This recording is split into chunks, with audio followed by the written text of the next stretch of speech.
నమస్తే, నేను మీ journalist Satish. Welcome to SV6 news. ఇప్పుడు మనం ఈవినింగ్ న్యూస్ సంబంధించినటువంటి హెడ్లైన్స్ ఏమున్నాయో ఒకసారి చూద్దాం. వివిధ పత్రికల్లో వచ్చినటువంటి హెడ్లైన్స్ అన్నింటినీ ఒకసారి గమనిద్దాం. మనం దిశ డైనమిక్లో ఈరోజు ఇప్పటి సాయంత్రం ఉన్నటువంటి వార్తల్లో, ప్రధాన వార్తల్లో సామాన్యుడికి బిగ్ షాక్, ఉజ్వల పథకం సిలిండర్కు వర్తింపు, వంట గ్యాస్ ధర 50 రూపాయలు హైక్ చేశారు, పెరిగిన ధరలు రేపటి నుంచి అమలు, పెట్రోల్ డీజిల్ పై అదనంగా ₹2 ఎక్సైజ్ డ్యూటీ, పెట్రోల్ భారం ప్రజలపై ఉండదని కేంద్రం క్లారిటీ. సిలిండర్ ధర అయితే పెంచింది, పెట్రోల్ భారం మాత్రం వాళ్ళకు ఉండదని చెప్పి అంటుంది. బీజేపీ గవర్నమెంట్ వచ్చినప్పటి నుంచి మనకి సిలిండర్ ధర పెరుగుతున్న విషయం మనకు తెలిసిందే. 2014లో ఉన్న ధరలు చూసుకుంటే ఇప్పుడున్న ధరలు చూసుకుంటే ఎంత హైక్ అయిందన్న విషయం అందరికీ తెలిసిన విషయం అది. ఇకపోతే రెండో వార్త,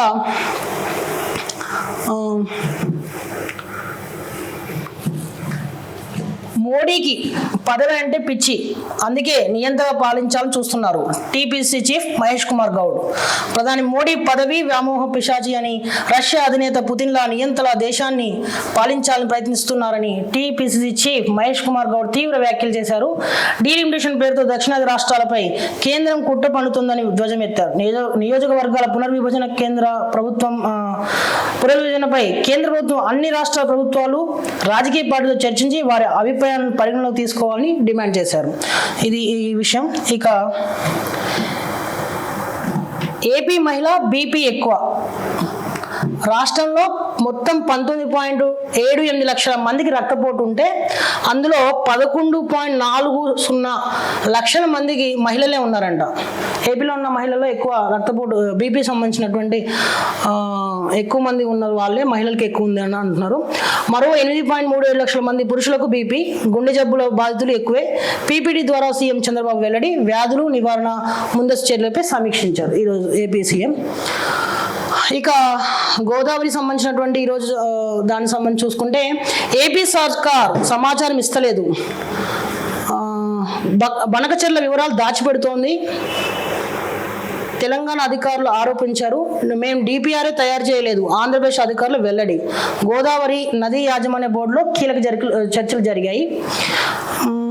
ఇది మనకు సంబంధించినటువంటి దిశకు సంబంధించినటువంటి మెయిన్ హెడ్లైన్స్. ఇక V6 డిజిటల్ ఈ పేపర్ ఈవినింగ్ న్యూస్ చూసుకుంటే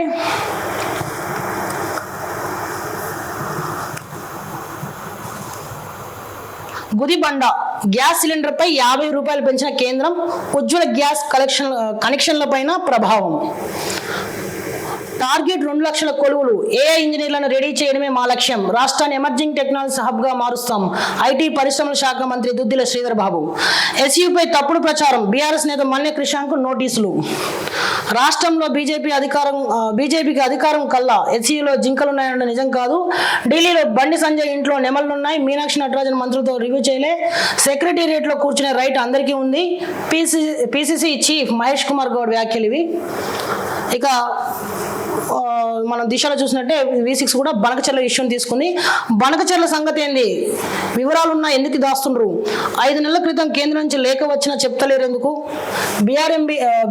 GRMBని ప్రశ్నించిన తెలంగాణ అధికారులు. అన్ని విషయాలు షేర్ చేయాల్సిన అవసరం లేదు, GRMB అన్నదంట. ఇన్పుట్స్ ఇవ్వకుండా పనులు చేస్తామంటే కోరుతున్న తెలంగాణ. వాడివేడిగా గోదావరి నదీ యాజమాన్య బోర్డు సమావేశం, గోదావరి బోర్డు తీరుపై తెలంగాణ అధికారులు అసహనం. అయితే ఇప్పుడు 2 పేపర్లో కూడా మెయిన్ వార్త గుదిబండ, గ్యాస్ బండ గురించే మనకు ఉంది. సో దీనిపైన మనం ప్రత్యేకంగా చర్చిద్దాం. గుడ్ ఈవినింగ్ జగదీష్ గారు, SV6 న్యూస్ నుంచి మాట్లాడుతున్నాను. ముఖ్యంగా ఫస్ట్ విషయం తీసుకుంటే మీ అభిమాన నేత ప్రశాంత్ రెడ్డి గారి జన్మదిన సందర్భంగా మా వేదిక నుంచి వారికి జన్మదిన శుభాకాంక్షలు చెప్తారనుకుంటున్నాం. Thank you sir. మా పార్టీ పరంగా మా నాయకుని పంచరెడ్డి ప్రశాంత్ కుమార్ పరంగా ధన్యవాదాలు చెప్పుకుంటున్నాం సార్. ఈ ఛానల్ కి మరియు రానున్న రోజుల్లో మరింత అభివృద్ధి సాధించాలని కోరుకుంటున్నాం సార్. థ్యాంక్ యూ అండి. అయితే ధన్యవాదాలు సార్. థ్యాంక్ యూ అండి. అయితే మెయిన్ ఇష్యూ ఏంటంటే ఈరోజు సెంట్రల్ గవర్నమెంట్ మోదీ సర్కార్ గ్యాస్ సిలిండర్ పైన 50 రూపాయలు అదనంగా భారం వేసింది. సో దీన్ని మీరు ఏ కోణంలో చూస్తారు? మేము చాలా మహిళల పరంగా కానీ సామాన్య కుటుంబాల పరంగా మేము చాలా బాధ వెళ్తున్నాం సార్. సామాన్యం పైనే ఈ ప్రభుత్వము, రాష్ట్ర ప్రభుత్వం కావచ్చు, కేంద్ర ప్రభుత్వం కానీ భారం వేస్తుంది. ముఖ్యంగా సామాన్యులకు ఇప్పటికీ వారి జీవనం కావచ్చు, అదేవిధంగా ఇక్కడ నగరంలో చూసిన వారికి కిరాయిలు కట్టడానికనే వారికి సరిపోవడం లేదు. వారి ఆర్థిక భారము ఇంకా మోపినట్టు ఉంది. ఇప్పటికీ అనేక ధరలు అధికమయ్యాయి. కానీ ప్రభుత్వము వాటిని ఆలోచన చేయకుండా మరియు సడన్ గా ఈ గ్యాస్ ధరలు కావచ్చు, పెట్రోల్ పైన గిట్ట, డీజిల్ పైన గిట్ట ఛార్జీలు పెంచడం చాలా బాధాకరమైన విషయము. దీనిని చాలా తీవ్రంగా ఖండిస్తున్నాము. వెంటనే వీటిని తగ్గించే విధంగా చర్యలు చేపట్టి సామాన్య జనానికి ఉపయోగపడే విధంగా చేయాలని చెప్పి కోరుకుంటున్నామని. ఓకే అండి. పెట్రోల్ పైన కూడా ₹2 పెంచింది. అయితే దాన్ని పేదలకు ఎలాంటి ప్రభావం ఉండదు, సామాన్యుల మీద ఎలాంటి ప్రభావం ఉండదు, దాన్ని ఎక్సైజ్ సుంకం కింద పరిగణిస్తామని చెప్పారు. సో పార్టీ పరంగా ఎలాంటి నిర్ణయాలు తీసుకునే అవకాశం ఉంది? రానున్న రోజుల్లో మరి ప్రజల పరంగా మరి రాష్ట్ర నాయకత్వము ఇచ్చిన సూచన మేరకు, మరి జిల్లా నాయకత్వం మా మంత్రి కిషోర్ గారు ఇచ్చిన సూచన మేరకు రానున్న రోజుల్లో ప్రజల పరంగా పోరాడే విషయము చాలా ఉంది సార్. ముఖ్యంగా ఈ సామాన్య జనానికి తీవ్ర నష్టం కలగజేస్తే రాష్ట్ర ప్రభుత్వం కావచ్చు, కేంద్ర ప్రభుత్వం కావచ్చు, వాటిపై ప్రభుత్వంపై పోరాడే శక్తి మా పార్టీ పైన ఉంది. ప్రజల పరంగా రానున్న రోజుల్లో పెద్దల సామాన్య జనాల పరంగా వారి పరంగా ఉద్యమాలు చేసే విధంగా కార్యాచరణ చేస్తామని చెప్పి సందర్భంగా తెలియజేస్తున్నాను. ఓకే అండి, థ్యాంక్ యూ అండి జగదీష్ గారు. ఓకే ఓకే అండి. ఇది ఇప్పటివరకు మనం తీసుకున్నటువంటి ఈ న్యూస్లో ముఖ్యాంశాలు. ధన్యవాదాలు. నేను మీ జర్నలిస్ట్ సతీష్.